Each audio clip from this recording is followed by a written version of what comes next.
शिवरात्रि का प्रसंग कहता है, अपने मन की अभिलाषा रखकर तुम्हें जो चाहिए, एक काली मिर्ची और काली तिल्ली के 7 दाने। एक काली मिर्च और काली तिल्ली के कितने दाने?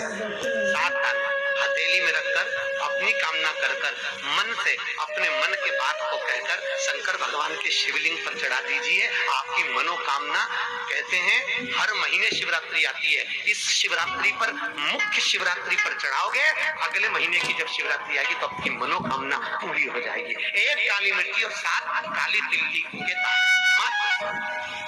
महाराज, जिसके घर में क्लेश रहता हो, बहुत ज्यादा लड़ाई झगड़े हो रहे हैं, सास बहू के झगड़े, न बहू कुछ सुनने को तैयार, न सास सुनने को तैयार, और घर में बेचारे पुरुषों की आपस, यहाँ भाई भाई झगड़ रहे हो, सास बहू में झगड़ रही हो, कुछ मत करिए। गेहूं की बाली को तोड़ो। गेहूं की बाली जानते ना, जिसमें आप तो गेहूं की बाली को तोड़ना है, और बाली 7 बाली तोड़कर अपने घर में घुमाकर अपने घर का नाम और गोत्र बोलकर उसको शंकर को समर्पित कर दीजिए। जिंदगी में कभी सास बहू का झगड़ा नहीं होगा महाराज। शिवरात्रि के दिन उसको समर्पित करिए, आपके घर में कभी क्लेश नहीं बस। और शिवरात्रि के दिन रात्रि को 12 बजे शंकर भगवान पर एक धतूरा चढ़ा दो। क्या चढ़ाना है? जम के बोलिए, धतूरा। ये शंकर भगवान को धतूरा चढ़ा दो। 12 बजे रात्रि को शिव जी पे धतूरा चढ़ाओ, आधे घंटे तक धतूरा चढ़े रहने दो, और आप श्री शिवाय नमस्तुभ्यम का जाप करो। जिस शंकर जी पे धतूरा चढ़ाए उस मंदिर के बाहर बैठकर कौन सा मंत्र जपना है? श्री शिवाय नमस्तुभ्यम। फिर से बोलो, श्री शिवाय नमस्तुभ्यम। धतूरा चढ़ाकर श्री शिवाय नमस्तुभ्यम का स्मरण करिए।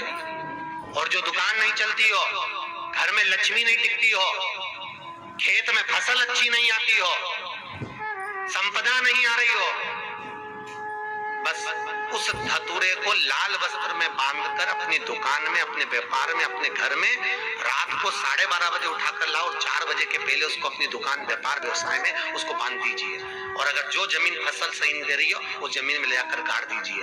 आपको जीवन में कभी तकलीफ नहीं भोगना पड़ेगी, लक्ष्मी बढ़ती चली जाएगी महाराज, संपदा बढ़ेगी।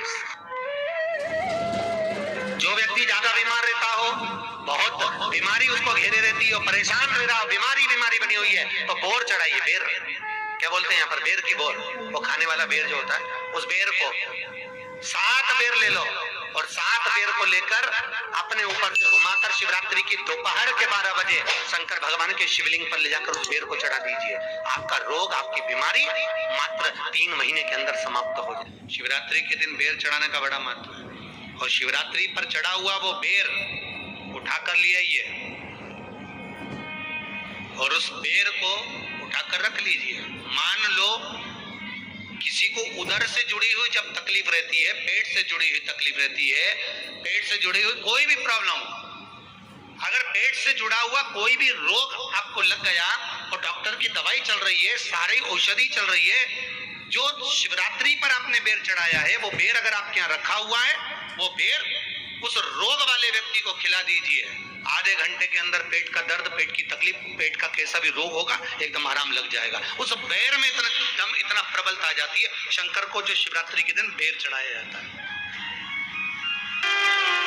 वो केवल शिवरात्रि के दिन करने का होता है। कहते हैं जिसका व्यापार ना चले, व्यवसाय ना चल रहा हो, बहुत ज्यादा कष्ट में जीवन निकल रहा हो, और बहुत ही ज्यादा तकलीफ हो रही हो, तो धतूरे को हल्दी में डुबोकर शंकर भगवान को शिवरात्रि के दिन रात को 12 बजे समर्पित करें।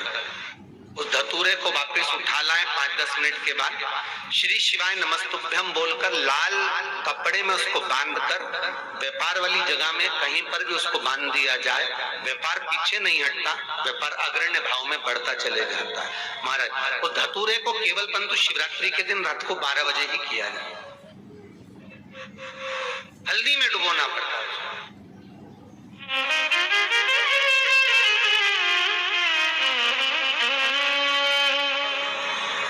यही प्रमाण एक क्रम में और है महाराज। लिंग पुराण कहती है, मान लो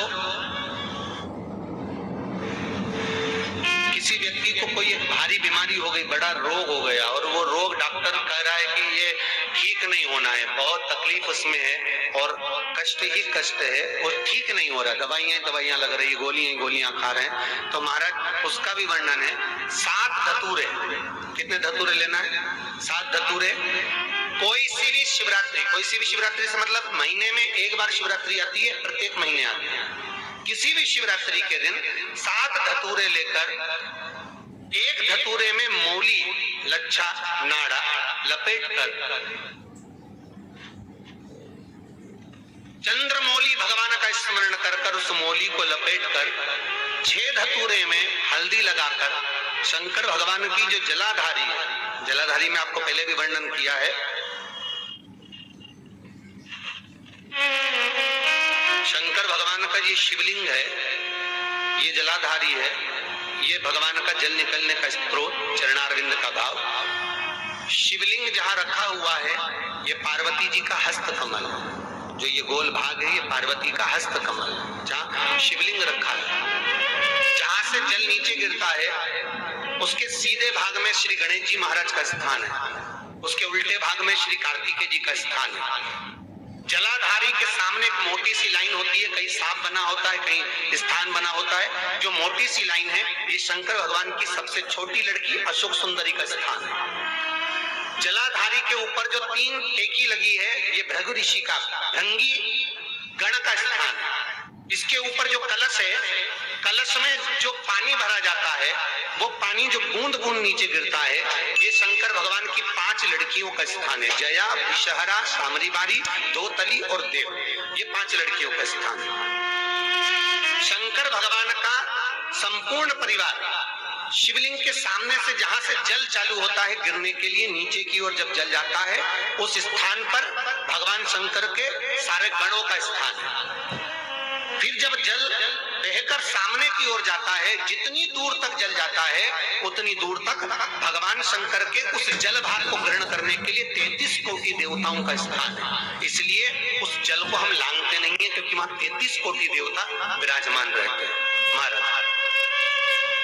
तो जो बीमारी डॉक्टर ने बता दी और बहुत बड़ा रोग हो गया और शरीर में कष्ट है, ठीक नहीं हो रहा, चाहे लीवर से जुड़ा हो, चाहे किडनी से जुड़ा हो, चाहे कैंसर से जुड़ा हो, और मान लो शरीर में कहीं गांठ भी हो गई है और वो मिटी नहीं रही हो, तो महाराज निवेदन है 7 धतूरे, एक धतूरे पर मौली लपेटकर वो शंकर जी के शिवलिंग के ऊपर चढ़ाना। 6 धतूरे, उसमें से एक धतूरा भगवान श्री गणेश जी का स्थान, दूसरा धतूरा श्री कार्तिकेय जी का स्थान, तीसरा धतूरा अशोक सुंदरी का स्थान। महाराज शंकर भगवान की जगदम्बा जी के हस्त कमल के ऊपर एक धतूरा। अच्छा, एक धतूरा जहां से जल नीचे की ओर बहकर जा रहा हो, पानी जिस जगह से नीचे गिर रहा हो बिल्कुल वहीं पर एक धतूरा चढ़ा देना। उस धतूरे को चढ़ाने के बाद वो धतूरा वापस लेकर आना है।